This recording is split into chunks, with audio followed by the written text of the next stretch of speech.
Hello ji, how are you ji, कैसे हैं जी, खुश हो जी। माय डियर फ्रेंड्स, आप खुशी रहिए, भगवान न करे आपकी जिंदगी में मल्लिका जैसी कोई मुसीबत आए। मल्लिका ने बार बार आशुतोष की और निधि की जिंदगी में आकर इतनी परेशानी खड़ी की कि पूछिए मत। अब मल्लिका फिर से वापस आ गई है तो डॉक्टर आशुतोष उसकी टेक केयर करने में लगे, मगर निधि इस बात से बेहद परेशान है। अब आप खुद ही सोचिए कि भाई जिसका प्यारा पति उसकी ऐसी गर्लफ्रेंड की टेक केयर करने में लगा है और वो भी जरूरत से ज्यादा टेक केयर करने में लगा है तो बीवी को तो गुस्सा आएगा ही। तो निधि जब इस बात की कंप्लेंट करती है तो डॉक्टर आशुतोष उसे साफ साफ कह देते हैं कि देखो, अगर तुम्हें मेरी हेल्प करनी है मल्लिका की टेक केयर करने में तो ठीक है, वरना तुम घर छोड़ के जा सकती हो। ओह माय गॉड, ये सुनकर निधि शॉक्ड हो जाती है कि डॉक्टर आशुतोष ये बात कैसे कह सकते। तो अब शायद वो घर छोड़ने का फैसला करते हैं। इधर लगता है घर छोड़ने का सीजन चल रहा है माय डियर फ्रेंड्स, क्योंकि मधुबाला भी घर छोड़ के इसी तरह से जा चुकी है अपनी माँ के घर। वैसे शादी के बाद ये पहली बार गई है, लेकिन किस कंडीशन में गई है ये देखने वाली बात। एक्चुअली आरके और मधुबाला का जबरदस्त झगड़ा होता है और इस झगड़े में वो उसे काफी बुरा भला कहती है और यहाँ तक कि उसे हार्टलेस एनिमल कह देती है। ये सुनकर आरके का गुस्सा सातवें आसमान पर चढ़ जाता है। नशे में धुत तो ऑलरेडी था ही,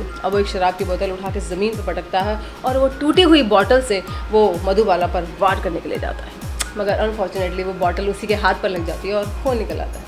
अब ये सब देखकर मधुबाला बहुत अपसेट हो जाती है और वो घर छोड़ के चली जाती है। शादी के बाद चूँकि पहली बार वो अपनी माँ के पास मिलने गई थी तो जब उसकी माँ उसकी हालत देखती है तब जाकर उन्हें पहली बार पता चलता है कि आरके ने एक्चुअली मधुबाला से शादी की क्यों और किस कंडीशन में की। तो अब वो मधुबाला के साथ क्या खेल खेल रहा है ये देखकर माँ तो ऑब्वियस दुखी होगी, मगर उसकी सिस्टर त्रिशा ये ऑलरेडी इस बात से बहुत जेलस करती है कि मधुबाला ने आरके से शादी कर कैसे ली। तो इस बात पर वो मधुबाला की इतनी इंसल्ट करती है कि पूछे मत। अब वो मधुबाला से कहती है कि तुमने ऐसी कंडीशन में शादी की आरके से जबकि तुम्हारे पिताश्री हॉस्पिटल में एडमिट थे। अब बेचारी वो क्या जाने कि आरके से शादी क्यों की मधुबाला ने। खैर वो इस बात से बिल्कुल बेखबर है कि एक्चुअली में आरके से शादी मधुबाला ने क्यों की और अब आरके उसके साथ शादी के बाद क्या कर रहा है। खैर अब वो गुस्से में भला बुरा कहती है और मधुबाला अपसेट होकर घर छोड़ के चली जाती है। अब बेचारी मधुबाला और बेचारी निधि। वैसे इन दोनों के लिए मुझे एक शेर याद आ रहा है कि अब तो घबरा के कहते हैं कि मर जाएंगे, अब तो घबरा के कहते हैं कि मर जाएंगे, मगर मर के भी चैन ना पाया तो कहाँ जाएंगे। मगर आप बिल्कुल कहीं नहीं जाएंगे क्योंकि आप मेरे सवाल का जवाब देंगे। अब आप मुझे बताइए कि मधुबाला अपनी माँ का घर भी छोड़ने के बाद अब कहाँ जाएगी और निधि क्या वाकई में ही डॉक्टर आशुतोष का घर छोड़ देगी।